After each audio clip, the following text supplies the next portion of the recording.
সমাণু। Tautomerism হচ্ছে এক ধরনের গতীয় সমাণু। কিসের গতীয় সমাণু? কিছু একটা তো গতিশীল থাকে। ভাই কি গতিশীল থাকে? ভাই প্রথমে একটা কথা বলছিলাম, অর্গানিক কেমিস্ট্রি অ্যাকচুয়ালি কিছুই না। সকল কার্যকরী মূলকগুলার ইলেকট্রন ডেনসিটির একটু আদান-প্রদান, একটু আসা যাওয়া। সো এখানে ইলেকট্রন ডেনসিটি গতিশীল থাকে বা ইলেকট্রন ঘনত্ব, ইলেকট্রন ক্লাউড এগুলা গতিশীল থাকে এবং গতিশীল হয়ে ডিফারেন্ট কার্যকরী মূলক তৈরি করে ফেলে। এটা হচ্ছে টটোমারিজম। এজন্য টটোমারিজমকে বলা হচ্ছে গতিশীল সমানতা, ডাইনামিক আইসোমারিজম। এখন গতিশীলতা দেখাই আমরা। সো এটা ধরে লিখলাম এখানে। আবার এখানে লিখতেছি অ্যাসিটন CH3 CO CH3। আচ্ছা, আমরা গত ক্লাসে মনে হয় তড়িৎ-ঋণাত্মকতা সম্পর্কে একটু বলেছিলাম যে অক্সিজেনের তড়িৎ-ঋণাত্মকতা অনেক বেশি, সেটা কত? 3.5। কার্বনের কত? কার্বন মনে হয় 2.4 না 2.5। কার্বন 2.5। হাইড্রোজেনের কত? 2.1।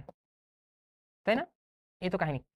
তাহলে এখানেই খেয়াল করছি কার্বন এবং অক্সিজেন ডাবল বন্ড আছে, এখানে একটা পাই বন্ড আছে, অর্থাৎ এক্সট্রা ইলেকট্রন ডেনসিটি এখানে আছে, রাইট? বাট অক্সিজেনের তড়িৎ-ঋণাত্মকতা অনেক বেশি থাকার কারণে, তার ইলেকট্রনকে টেনে নেওয়ার ক্ষমতা অনেক বেশি থাকার কারণে সে কি করে? সেখানে জোর খাটায়। জোর খাটায় বলে ঠিক আছে, এখানে আছে শেয়ার করেছি, সো হোয়াট? আমার পাওয়ার বেশি, আমি বেশি টেনে নিব। সো সে বেশি ইলেকট্রন ডেনসিটি এখানে টানতে থাকে, তার দিকে টানতে থাকে। তার দিকে অনেক অনেক ইলেকট্রন ডেনসিটি সে টেনে নেয়।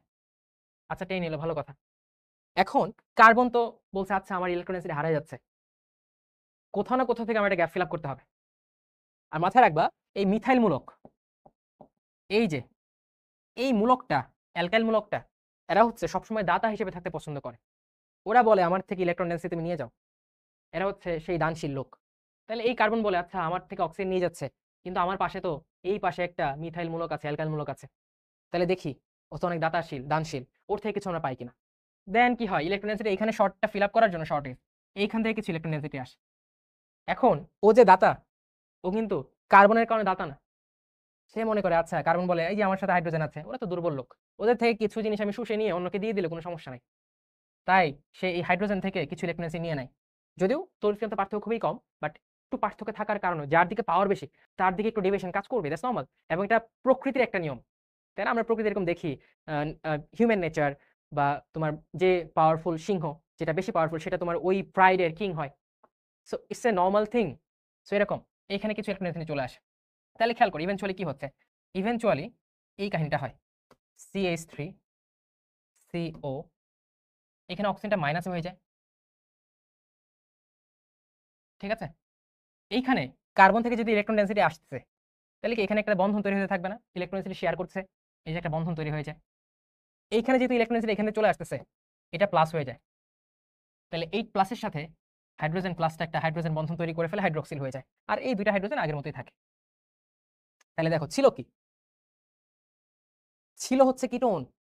এই যে ইলেকট্রন ডেনসিটি গতিশীলতার কারণে হয়ে গেছে কি, এটা আমি যদি এভাবে লিখি তাহলে এভাবে বুঝতে পারবা, CH3 COH double bond CH2 হয়ে গেল দ্বিবন্ধনযুক্ত এবং হাইড্রক্সিল মূলকযুক্ত অ্যালকিনল। অ্যালকিনল, তাই না? কি হয়ে গেল? অ্যালকিনল, মানে প্রোপিন টু অল, এটা হয়ে গেল তার নাম। তাহলে প্রোপানন হয়ে গেল propene two ol because of the dynamism of electron density and it is called tautomerism. তাহলে ফাংশনাল গ্রুপেই চেঞ্জ হয়ে গেল, ফাংশনাল গ্রুপেই চেঞ্জ হয়ে গেল, ঠিক আছে? তো এখান থেকে একটু কথা বলে রাখি, তোমরা যে গাঠনিক সমাণু 5টা দেখবা, ভাই কি বলছি?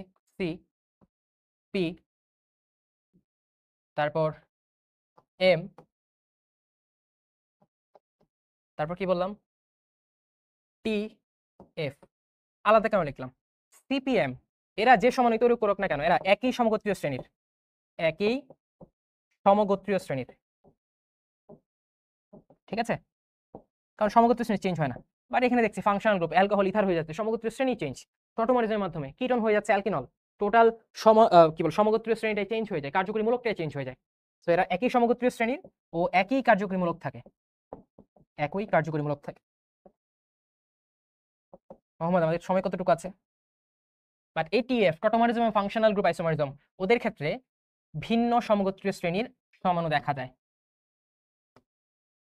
ভিন্ন সমগোত্রীয় শ্রেণীর। আর ভিন্ন সমগোত্রীয় শ্রেণী কেন হয়? Because their functional group is different, ভিন্ন কার্যকরী মূলক। আচ্ছা, এনিওয়েজ আমরা আবার